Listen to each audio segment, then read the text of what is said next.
Good afternoon. Welcome to another segment of the Jermaine Brown Sports Talk Show. Today is Friday, February, I apologize, February the 5th, 2016. I left off my last episode of basically stating why I think this is a bad matchup for the Denver Broncos, Peyton Manning and the Denver Broncos, when they get ready to play against Carolina in the upcoming Super Bowl. And that's what this segment is going to be about. Why do I think this is a bad matchup for the Denver Broncos and Peyton Manning? Okay, you got the number one ranked offense in Carolina versus the number one ranked defense in Denver. And usually that will make for a compelling matchup in and of itself, except for a number of things. Number one, Carolina's defense is in the top 5. And I have this theory in today's game that there is not really that big of a difference between the number one ranked defense and the number 5 ranked defense in today's game. Because, see, first of all, the way the game has been watered down, teams are going to give up yards, okay? Teams are going to even give up some points. So it's just, there's a slight variance or a slight difference between the two teams. It's not that big of a difference. Now, back in the old days, when yards and points was hard to come by, there would be a difference between the number one ranked and the number 5 ranked defense, or number one ranked or number 5 ranked offense. There would be a big difference. But not in today's day and age, because those rankings does not take into account the opponents that you've played. And not that Carolina's schedule was that, or strength of schedule was that difficult, because it really wasn't. But in actuality, folks, every team plays 2, maybe 3 top teams in a season. That's about it. The rest of the games are what we call winnable games, or games that can go either or for either team. And it's just a matter of you winning enough of those games. It's not like the Patriots play 6 and 7 top-tier teams. They only play 2 or 3. Same thing with the Broncos. Same thing with the Steelers, or doesn't matter. Okay, the Panthers, the Seahawks, the Cardinals. You only play but 2 or 3 top-tier teams. So when I look at it, there's not that big of a difference of a separation between Denver's number one ranked defense and Carolina's, like, say, top 5 defense. Now, once you get past, say, 5, 6, or 7, once you get past, say, 7th rank, then you start to see a big difference in the defenses, or even in the offenses, depending on which side of the ball we're talking about. Then you'll start to see the difference. But generally, when teams are in the top 5, top 6 in today's game, there's not that big of a difference. Now, the reason I point this out is because if you look at, since the playoffs started, Carolina's road to the Super Bowl was much more difficult than Denver's road to the Super Bowl. Denver, like Carolina, both got first-round byes. So that means they didn't have to play in the wild card game, okay? But Denver had to play a competitive Pittsburgh team, but a Pittsburgh team that had a banged-up Ben Roethlisberger, that was missing both of their backs, Bell and Williams. It was missing both of their top backs, and it was down to their 3rd string back, and then it was missing their top wide receiver, Antonio Brown, which means they was down to 2nd, 3rd, and 4th tier wide receivers. And Pittsburgh was within a play of beating Denver anyway. And this was supposed to be Denver's great defense. And the reason that was happening, or was able to happen, because Denver could not effectively move the ball, because Peyton Manning, his game has deteriorated to the point where now he can no longer carry a team. He has to be at best part of a team, which is the problem that Denver has right now. While you look at the opponents Carolina played, okay, they had to play the Seahawks, who were the 2-time defending NFC champions. And even though their defense is not what it was, say, a couple of years ago, but it's still pretty damn good. And then they had to play. So Seattle has a top 5 D, and so does Arizona. And Arizona, it was like the 2nd or the 3rd leading offense, only scoring offense in the league, outside of Carolina and New England. So you're looking at Seattle offensively is no slouch either. They're in the top 6, 7.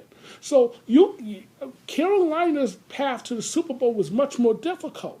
And what Carolina did was they blitzed those two teams early.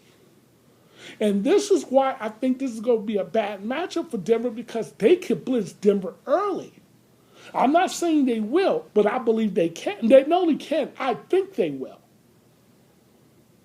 Okay? I think they're going to blitz Denver early, and they're going to force Manning to have to throw to beat them. And Manning at this stage of his career cannot do that. Denver is a more or less ball controlled, run the ball, play solid, excellent D type team. In order for Denver to win this game, here's the prescription for them to win this game. They're going to have to at least get about 30 to 35 attempts in rushing the ball. Because when you're able to do that, it does a number of things. Number one, it keeps the other team's opposing offense, which in this case is Carolina's, on the sideline. And no offense can score from the sideline. When that day comes, then, hey, I'm done. But no offense can score from the sideline. So they're going to have to rush the ball about 30 to 35 times in this game to have a shot at winning. And here's another thing they're going to have to do. They're going to have to be effective when they run the ball, which means you can't just be running it. You got to be effective when you do it. So that means they're going to have to get about $150, which is 150 to 200 yards rushing. They're going to have to get in that range if they want a shot at beating Carolina. And if they can get a couple of turnovers, that would actually help their cause. But they're going to have to, what I like to call, take the air out of the ball. Okay? Because that's how you beat this Carolina. That's how your best shot at beating this Carolina team. Now, a lot of people, is making the mistake of trying to say, well, go back to the Atlanta game. Okay? When Atlanta was the lone team that beat Carolina. Here's why that's a foolish assumption or a foolish mistake to make. Number one, people forget that Carolina blitzed Atlanta, blew them out by 40, like about around 40 points 2 weeks earlier. Okay? People forget that. People conveniently ignore that fact. That Carolina played them 2 weeks earlier and blew them out. So Atlanta, in 2 short weeks, had a chance to kind of get a look at Carolina. And not only that, in that game, Ted Ginn Jr. got hurt. Who's one of their speed receivers? Their leading receiver, outside the tight end, but their leading receiver. And then on top of that, they didn't have Jonathan Stewart in that game. And that game was still there to be won for Carolina. And at the time, Carolina was undefeated, and they had that weight and pressure on them. So it was like what I call the perfect storm that allowed Atlanta to win that game. So if you're thinking you can look at the film on that game and just say, this is the blueprint to beat to beat Carolina, you're sorely going to be mistaken.